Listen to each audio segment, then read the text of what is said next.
Hello everyone, आप सभी का हमारे एचके एकेडमी चैनल में बहुत बहुत स्वागत है। और आज हम बात करेंगे नेट जेआरएफ के जनवरी 2022 का जो हम क्वेश्चन पेपर सोल्व कर रहे हैं शिफ्ट 2 का। उसमें जो और भी इम्पोर्टेंट क्वेश्चन है उसकी क्या एक्सप्लेनेशन है, क्या क्या उनसे जो और भी क्वेश्चन बन सकते हैं उस क्वेश्चन के अलावा भी, तो उसका सॉल्यूशन हम यहाँ पे देख रहे हैं। तो हम चलते हैं हमारे नेक्स्ट क्वेश्चन पे। और नेक्स्ट क्वेश्चन क्या है आपका, भारत में पर्वतीय जलवायु के संबंध में कौन सा सही कथन है। तो हमें यहाँ पे सही के बारे में बताना है कि कौन सा सही है, क्या है। धूप और छायांकित ढलानों के बीच तापमान में तीव्र विपरीतता होती है, यानी क्या है आपका, ये माउंटेन है, यहाँ पे आपका सूर्य है, उसे इस सूर्य से जो आने वाली जो किरणें हैं इन चट्टानों पर क्या है सामने सीधी पड़ रही हैं। तो यहाँ पर तापमान क्या होगा आपका, अलग होगा। इधर जो पड़ रहा है वो तापमान क्या होगा, अलग होगा।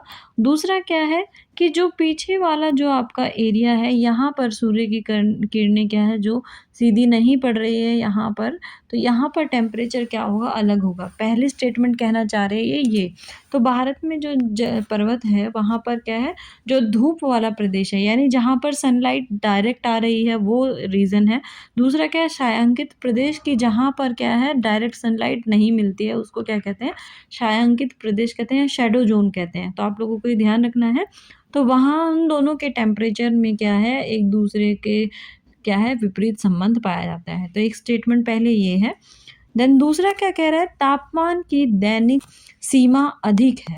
अब उसने क्या बताया, दैनिक सीमा क्या, कि तापांतर जो है वो दोनों क्या है यहाँ पर अलग अलग मिलते हैं। सुबह का जो तापमान होता है वो आपका यानी दिन का जो अधिकतम तापमान है और दिन का जो न्यूनतम तापमान है उन दोनों के बीच में जो गैप है वो बहुत ज़्यादा पाया जाता है। दूसरी स्टेटमेंट ये कह रहा है। तीसरा क्या कह रहा है, सूखा प्रवणता और फसल विफलताओं के साथ वर्षा की अनिश्चित प्रकृति यहाँ पर पाई जाती है। चौथा ये क्या कह रहा है, उच्च आर्द्रता के साथ उच्च तापमान यहाँ पर पाया जाता है। अब यहाँ पे मैं सही जो आपका ऑप्शन है उसको बताना है। तो सबसे पहले आप इसको देखिए कि जो आपका माउंटेनियस रीजन होता है वहाँ पर टेम्परेचर जो है वो हाई नहीं होता है। तो पहला स्टेटमेंट जो ये फोर्थ स्टेटमेंट है ये कट जाएगा। अब यहाँ पे सूखा प्रवणता की बात की गई है, तो जो आपका इंडियन के जो माउंटेन्स हैं, जो पर्वतीय क्षेत्र है वहाँ पर क्या है सूखा नहीं पड़ता है, तो ये स्टेटमेंट भी यहाँ पे कट हो जाएगा। अब दूसरा जो स्टेटमेंट है इसमें देखिए कि तापमान में वेरिएशन मिलता है, ये बिल्कुल ठीक है कि आपका न्यूनतम तापमान और अधिकतम तापमान जो है उन दोनों में वेरिएशन मिलता है। तो यहाँ पर बी की स्टेटमेंट बिल्कुल करेक्ट है। ए स्टेटमेंट भी बिल्कुल ठीक है कि जहाँ पर सनलाइट डायरेक्ट पड़ रही है वहाँ पर टेम्परेचर क्या है आपका अधिक होगा, जहाँ पर सनलाइट डायरेक्ट नहीं पड़ रही है शैडो जोन है वहाँ पर टेम्परेचर कम पाया जाएगा। तो ए और बी जो स्टेटमेंट है वो बिल्कुल सही है। तो ऑप्शन नंबर सी आपका यहाँ पे क्या हो जाएगा, करेक्ट हो जाएगा। अब चलते हैं हमारे नेक्स्ट क्वेश्चन पे।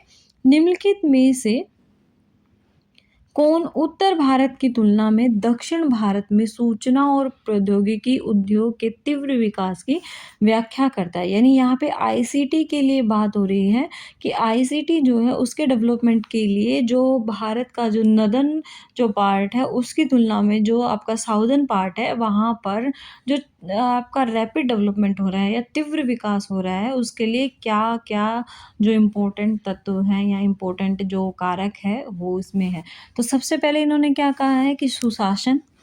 दूसरा क्या है, अच्छा बुनियादी ढांचा और नेटवर्क पहुंच। तीसरा क्या है, उच्च तकनीकी संस्थानों की बड़ी संख्या या फिर कम श्रम लागत। फिर क्या है, विनिर्माण श्रमिकों का उच्च अनुपात।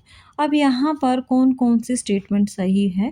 एक तो देखो आईसीटी का जहाँ पर भी नाम आता है वहाँ पर क्या है, हमें स्किल्ड लेबर चाहिए, एक अच्छी लेबर चाहिए, एक बहुत अच्छा वहाँ पर हमें बैकअप चाहिए आपकी अपनी लेबर से। तो आप लोगों को ये ध्यान रखना है कि अगर हमारे पास अच्छा सुशासन है तो वहीं पर ही हम आईसीटी का डेवलपमेंट अच्छे से कर सकते हैं। तो ऑप्शन नंबर ए बिल्कुल आपका करेक्ट हो जाएगा।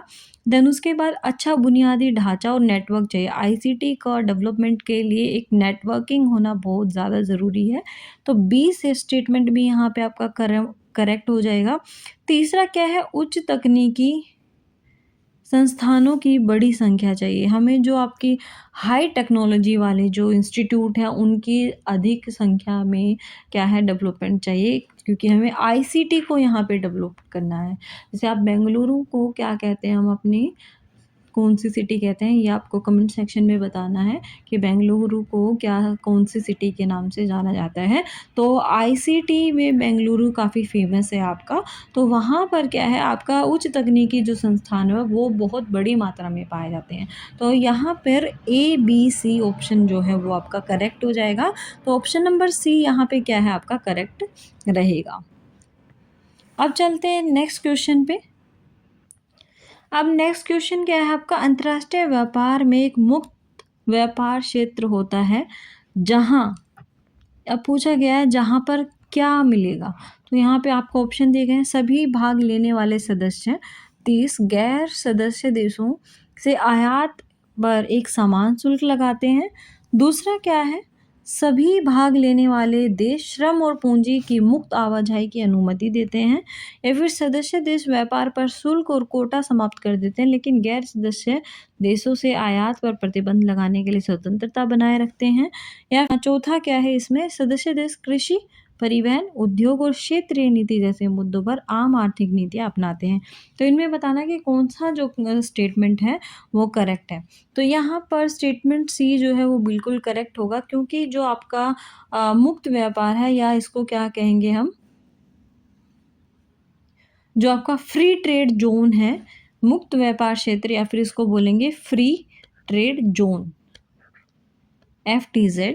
तो ये जो है ये क्या कहता है आपको कि कोई भी जो कंट्री है जो फ्री ट्रेड जोन का हिस्सा बनती है, वहाँ पर क्या है वो अपने जो कर होते हैं या जो भी टैक्सेस होता है उनको कम कर देता है। लेकिन अगर कोई इसका सदस्य नहीं है फ्री ट्रेड जोन का, और वो दूसरे देश के साथ क्या करना चाहता है, अपना व्यापार करना चाहता है, तो उन पर क्या है आयात कर वो लगा सकता है।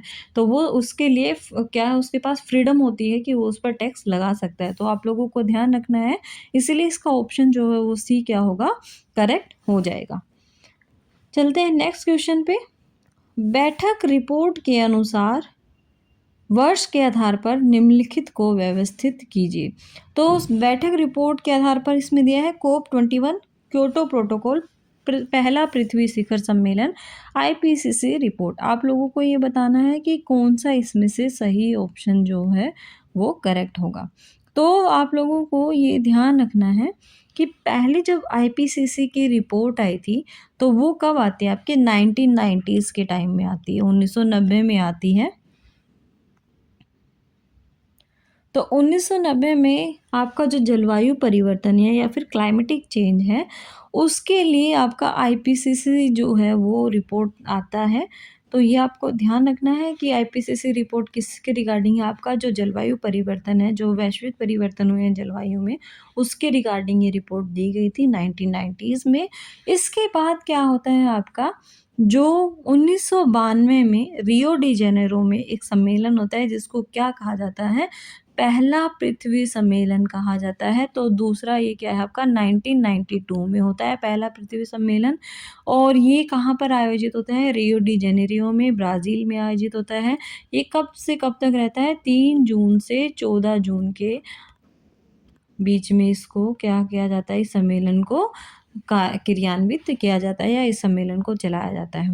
तो ये भी आपको ध्यान रखना है कि काफ़ी इम्पोर्टेंट है, और इसमें से प्रीवियस ईयर में भी क्वेश्चन पूछे गए हैं। 3 जून से 14 जून 1992 को रियो डी जेनेरियो में भी, यानी ब्राज़ील में, आपका जो पहला पृथ्वी शिखर सम्मेलन है उसको आयोजित किया जाता है। उसके बाद आता है आपका क्योटो प्रोटोकॉल। 1997 में आपका क्या आता है, क्योटो प्रोटोकॉल आता है। और क्योटो प्रोटोकॉल जो है वो किसके लिए बनाया गया है, ये क्वेश्चन भी पहले पूछा गया था आप लोगों से। तो आप लोगों को ये ध्यान रखना है, क्योटो प्रोटोकॉल जो जुड़ा है वो आपका ग्रीन हाउस गैसेस से जुड़ा हुआ है, ग्लोबल वार्मिंग से जुड़ा हुआ है। इसके बाद आपका जो COP21 है वो कब होता है, 12 दिसंबर 2015 को होता है। तो ये है आपका जो क्रम बनेगा, यहाँ पे वो क्रम बनेगा कि सबसे पहले IPCC, फिर उसके बाद पहला पृथ्वी शिखर सम्मेलन, फिर क्योटो प्रोटोकॉल, और फिर COP21। तो यहाँ पे DC BA।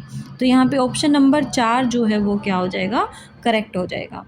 अब यहाँ पे आप लोगों को ये भी ध्यान रखना है कि जो COP21 है वो किसके लिए होता है। तो ये COP21 जो है वो कार्बन की जो मात्रा है उसको कम करने के लिए, भविष्य में उसको क्या है, उसकी मात्रा को घटाने के लिए आपका COP जो 21 है उसको, उसका मेन मुद्दा ये रखा जाता है। अब चलते हैं नेक्स्ट क्वेश्चन में। निम्नलिखित में से किस जीव समूह के में स्थानिक प्रजातियों का प्रतिशत उच्चतम पाया जाता है? तो आपका ऑप्शन इसमें दिया हुआ है उभयचर, पक्षी, कीट या सरीसृप। अब यहाँ पर आपको ये ध्यान रखना है कि जो प्रजाति सबसे ज़्यादा मिलेगी या स्पीसीज़ मिलेगी उसमें कौन से हैं, एम्फीबियंस हैं, बर्ड्स हैं, इंसेक्ट्स हैं या फिर रेप्टाइल्स हैं। तो सबसे ज़्यादा जो प्रजाति मिलती है वो कौन-सी मिलती है, आपकी उभयचर प्रजाति मिलती है। आपको ये ध्यान रखना है कि जो आपके एम्फीबियंस है वो सबसे ज़्यादा मिलते हैं, क्योंकि भारत में ही अगर हम अकेले बात करें तो भारत में उभयचर की या फिर जो एम्फीबियंस हैं उनकी 472 प्रजातियाँ मिलती हैं और इनमें से क्या है 300 प्रजातियाँ ऐसी हैं जो लोकल प्रजातियाँ या फिर हमारी जो स्थानिक प्रजातियाँ हम एक तरीके से कह सकते हैं वो प्रजातियाँ हैं। तो आप लोगों को ये ध्यान रखना है, काफ़ी इम्पोर्टेंट डाटा है ये भी। और इसके साथ-साथ अगर मैं बात करूँ हमारे वेस्टर्न कोस्ट की, हमारा वेस्टर्न कोस्ट जो है वो एम्फीबियंस के मामले में काफ़ी क्या है, बहुत अच्छा है या फिर बहुत रिच वहाँ की डाइवर्सिटी है एम्फीबियंस की। और वहाँ पर क्या है आपका 179 प्रजातियाँ या 179 प्रजातियाँ जो हैं वो कहाँ पर मिलती हैं, आपकी वेस्टर्न कोस्ट पर पाई जाती है। और उनमें से 179 में से भी 87 जो प्रजाति है वो क्या है, आपकी जो वेस्टर्न कोस्ट है उसकी लोकल प्रजातियाँ हैं। तो ये भी आपको ध्यान रखना है, काफ़ी इम्पोर्टेंट ये एक डाटा है, इसको भी थोड़ा-सा ध्यान में रख सकते हैं आप लोग। तो सबसे ज़्यादा जो प्रजाति मिलती है वो क्या मिलती है हमें, एम्फीबियंस की पाई जाती है। तो ये थे हमारे कुछ इम्पोर्टेंट क्वेश्चन जो हमने आज डिस्कस किए हैं। इसके अलावा जो और भी इम्पोर्टेंट क्वेश्चन है आपके रिमोट सेंसिंग एंड जीआईएस से रिलेटेड और बाकी जो क्वेश्चन है इसके जो इस पेपर में आपसे पूछे गए हैं वो हमारी नेक्स्ट क्लास में हम डिस्कस करेंगे। और वीडियो आपको पसंद आई हो तो लाइक कीजिए, हमारे एचके अकेडमी चैनल को सब्सक्राइब करना ना भूलें और इसी प्रकार की वीडियो देखने के लिए हमारे एचके अकेडमी चैनल को प्लीज़ सब्सक्राइब कर लें। और आपको वीडियो पसंद आई हो तो अपने दोस्तों के साथ भी शेयर करें और इसमें कमेंट करना ना भूलें। और मिलेंगे नेक्स्ट वीडियो में, तब तक के लिए थैंक यू।